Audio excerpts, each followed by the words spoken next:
Hi, it's Jez here from Nigezza.co.uk. Thank you for joining me today. So I'm doing a voiceover because I filmed this when I'd lost my voice. Yeah. So I've made this box. It is for a blog hop that should have gone on my blog yesterday. The inspiring blog hop. So I've made a gift box here. I'm going to bring the ruler out now, aren't I? Yeah, 6.5 inches tall by, it's square, 2 inches on each side. So quite a nice box. And I did it to use a piece of 6x6 DSP to cover it. And the theme of the blog hop, I was just pointing out there, was sunshine, flowers and an insect, which had everybody rubbing their heads and going, what? So yeah, this is how I got round it. So there I am showing you that piece of DSP there. I think it was the only piece in the pack that had flowers and sun on it. And I'm just cutting that into 1.5 inch strips. So I just cut it in half there at 3 and then in half again at 1.5. So you get 4 strips and they're 6 by 1.5. I did helpfully put some post-it notes because I was going to get Ed to do this voiceover. Yeah, he said your voice is back now, you can do it yourself. So I am numbering the back of this strip so that the pattern flows as you go around the box. That was why I did that. Obviously the beginning and the end don't match, but actually I'm looking at the box now as I'm doing it. You don't really notice. It actually flows really, really well all the way around. So those are the mats, which is in Evening Evergreen, showing you the stamp pad there. Very, very good, Jez. And I've gone a bit ahead of myself there. Yeah, I'm using pale papaya there for the base. So the mats measure, turn my page. I have 6.25 by 1 3/4. This is 11 inches by 8.25, and here on the long side we're going to score it 2 inches, 8.5 inches and 10.5 inches. So UK cardstock will have an overlap of 1/4 inch, but if you're in the USA you leave it at 8.5 and you have a bigger overlap. There on the short side, it's quite simple. It's 2, 4, 6 and 8. Oh, and that's where you've got the margin there. Because ours is 8.25 wide, we've got 1/4 inch, but lettuce size cardstock's 8.5 wide, so you'll have 1/2 inch. So don't cut it down to 8.25 unless you really don't want that big an overlap. So I'd obviously misscored a little bit there, and I was just getting rid of it. So here we are. So just fold and burnish each of the score lines there. I have speeded this making of it up slightly, so it's like at double speed. So although I don't think it makes it look like I'm working particularly fast, but it is double speed. So yeah, so they're all done, and then we've just got a bit of cutting to do. Oh no, we're not. We're sticking first. Yes, of course we are. So there's the mats, and having put the numbers on the back of the DSP, I realised that I need to number the mats because I'm going to stick down the numbers and not see them. So I'm just writing the numbers down there on the mats and remembering to stick on the side where I haven't written the numbers, otherwise that would have been a waste of time as well. So I'm sticking 1 with 1, 2 with 2, 3 with 3, 4 with 4, etc. So I'm just using some Tombow there to do it. So they're cut so that there's an 1/8 of an inch border all the way around, like I do with my cards. I think it's a nice border, and there'll be the same 1/8 of an inch border when it gets stuck to the box. So now this bit's speeded up even more because it's just repeating, and you don't need to see me glue at snail's pace, do you? So there we go. So it's quite a quick little box, and you can see there how the pattern is flowing nicely. So it is easier to stick the mats down when the I've decided to cut. I think I'm going to cut and then stick them down. It's easier to stick them down when it's flat. So just cut up all of those bottom lines, and that little rectangle there in the corner we take out. We just mitre slightly there, and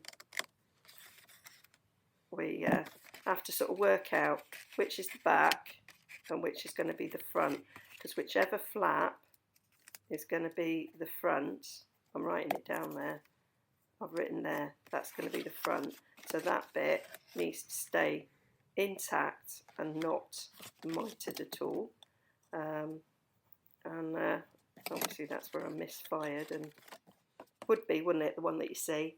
So then we're just going to take the smallest slither off the, oh, I've obviously decided that I need to trim that a bit. I want ape. So we're just taking the slightest slither of each of the flaps that's going to get turned in, so that they fit better. So you're just really taking ever so slightly bigger than the score line that you did. You could do more if you wanted, but that's usually what I do. There we go. Pull them out. And then and I should be doing some more complicated cutting at the top, because we want side flaps and we want it to turn over. So there I'm just working out which bit is going to be the flap over. So I'm writing it on it so that you know that that's what I mean. So that needs to stay fully intact. So we'll once again take that rectangle bit out. You nearly always remove the rectangle bit, and we'll mitre there. So that's our flap to fold over. And then if we cut down again each of these long bits here, and then we're going to once again work out just the check twice, cut once, well, make once. So I'm folding over the ones that we're getting rid of. Well, we're not getting rid of. We're getting rid of that one. Take it completely away. Save that. So then these are your side flaps. So we're going to cut those literally in half and just mitre slightly so that they will fold in nicely. Save the bits you cut off. They will come in handy. Those scraps are usable. And then that, we'll just demonstrate, goes in, folds down, that works. But we're going to do a little bit of trimming. We're going to round those corners. We don't have a corner rounder anymore in the catalogue, so I'm using my trusted corner rounder that I've had for eons, and we'll just mitre those side flaps. I thought I'd done that earlier, but clearly not. So that just makes it easier to fold in, and rounding the corners of those flaps that turn in, that makes it easier as well. And we want a little thumb notch there to help, or to indicate that that's a flap, but we're not going to do that until we've stuck everything on. So now we're going to stick on our panels, and I'm just working out, going 1 to 4 around which panel I want on the front and which one I want on the back. And actually each panel's much the same, but you can see more flowers. One of them appears to have no flowers, so I wanted that one at the back. So that's kind of how I did it, and there it flows nicely as we're going around. But you can see there the far left one, is it the far left one? That kind of, they don't really join together in the flow, but they don't look bad. Don't think you really notice when you're looking at it. So Tombow again to stick them down. I say it is much easier to stick them down when they're flat. Plus, it's much easier to cut the thumb hole when it's flat like that as well. Oh, speed it up again. Speed it up again. There we go. All done. Beautiful paper. Really need to use it some more. So there's the thumb hole. I'm using a retired 3/4 inch punch there. So I'm going a little bit down there so that I'm cutting a little bit out of the Evening Evergreen, because it just makes it more obvious. that's what we've got. Obviously, I noticed a little bit of thing.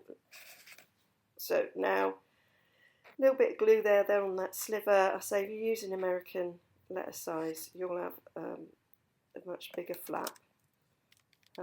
Obviously, that glue was running out, so I'm getting out my big Tombow. It's all Tombow, I just decant it. You'll know that if you watch me. And then that should go nicely down there, giving it a rub. So now I'm going to make the top so that I can stand it down and do the bottom. Just reminding myself which way we're going. Yeah, we're going that way.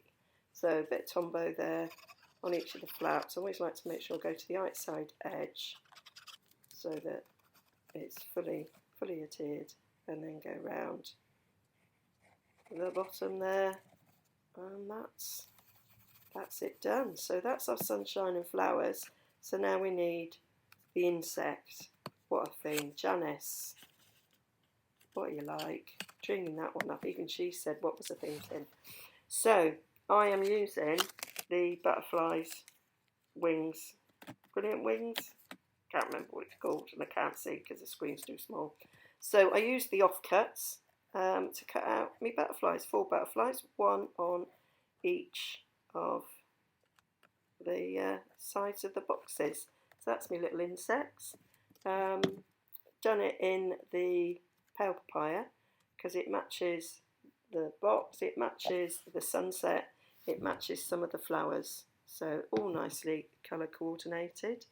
And it's quite a nice size box. You could fit quite a nice little gift in there.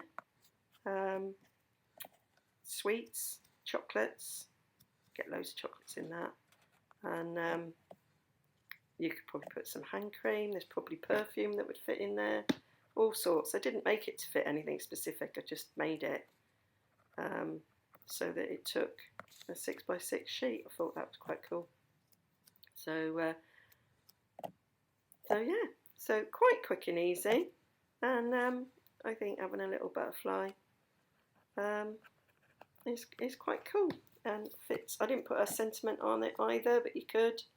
I just made the box, and